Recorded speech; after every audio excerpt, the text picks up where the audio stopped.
Beneath towering green cliffs, a winding waterway twists its way through the rugged landscape, its calm surface disturbed by the steady rhythm of a lone navigator.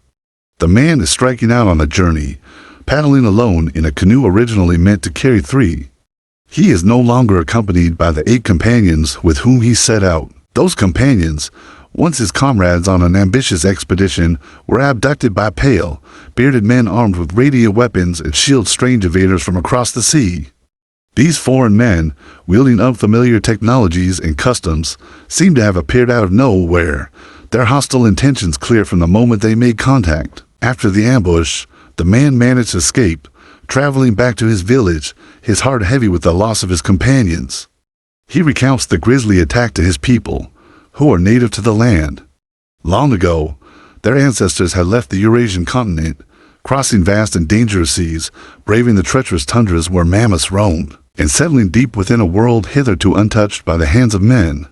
This remote place, far from the reaches of the European world, had offered sanctuary to their forebears for countless generations. As the ages passed, the bridge between the 2 hemispheres of the earth was broken.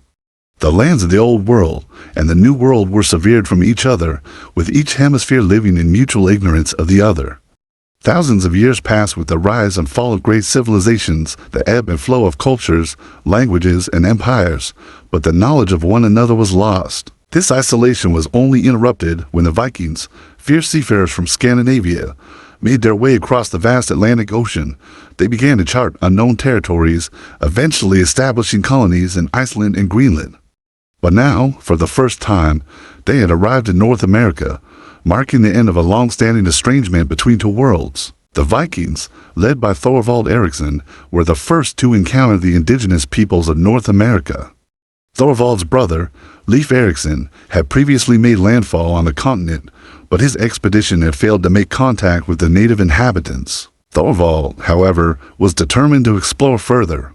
He and his men, after much peril, reached the shores of a land the Vikings called Vinland, an area rich with resources and fertile soil.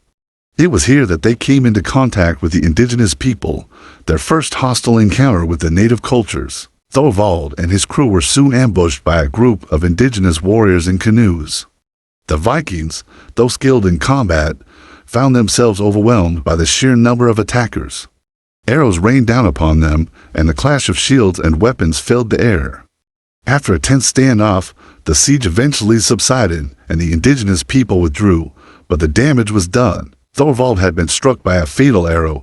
In his dying moments, he requested that his men bury him in this foreign land, placing the crosses at his head and feet to mark his resting place. Despite the death of their leader, the Vikings did not abandon their settlement. Leif Erikson's earlier establishment of a small colony in Vinland persisted. In the spring, another group of Vikings, led by Thorfinn Karlsefni, arrived with a larger band of settlers, nearly 70 men and women, both Christian and pagan. These new settlers were not as cautious as their predecessors. They took advantage of the land's natural abundance, living off the rich resources available to them.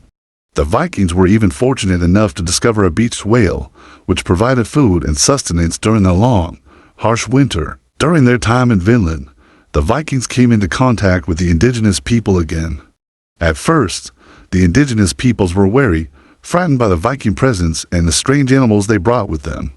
However, after some initial hesitation, the 2 groups attempted to communicate. Through a mix of gestures and rudimentary exchanges, the Vikings offered the indigenous people some of the milk produced by their livestock, a beverage that was utterly foreign to the natives.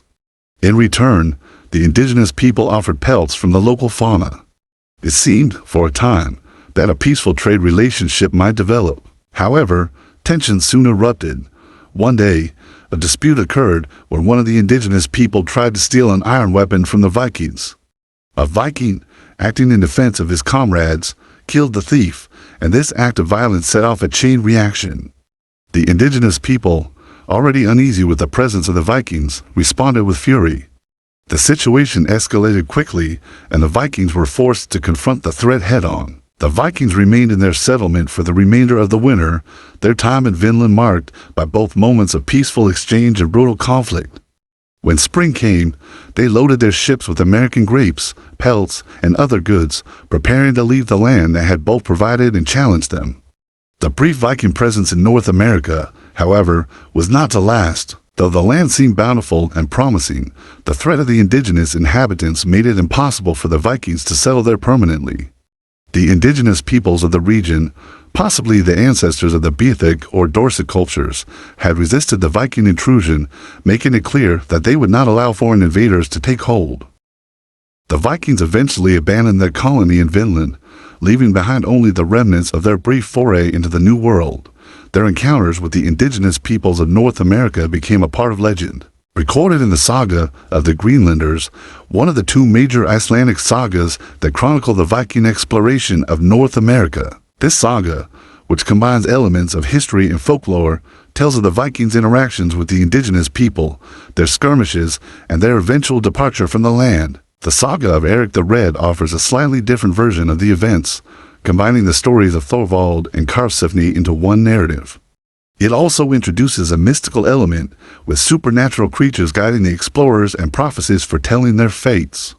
These sagas, written in the early 1200s, are steeped in myth and legend, blending historical fact with the fantastical. In Eric's saga, Thorvald is killed not by an arrow from an indigenous warrior, but by a one-legged creature, a detail that highlights the blurred line between historical events and folklore. For centuries, the Viking presence in North America was relegated to myth and speculation. The Viking settlements in Greenland were eventually abandoned, and the stories of their brief expeditions into the New World became little more than fables passed down through the generations. It wasn't until 1960 that the first concrete evidence was found in Newfoundland, confirming the Viking presence on the continent. Archaeologists uncovered sod houses, iron forges, and tools dating back to the year 1021, proof that the Vikings had indeed reached the shores of North America, possibly as far south as Maine or New York. The Viking saga in North America remains a tale of daring exploration, brutal conflict, and missed opportunities. It is a story of two worlds colliding, one marked by conquest and the other by resistance.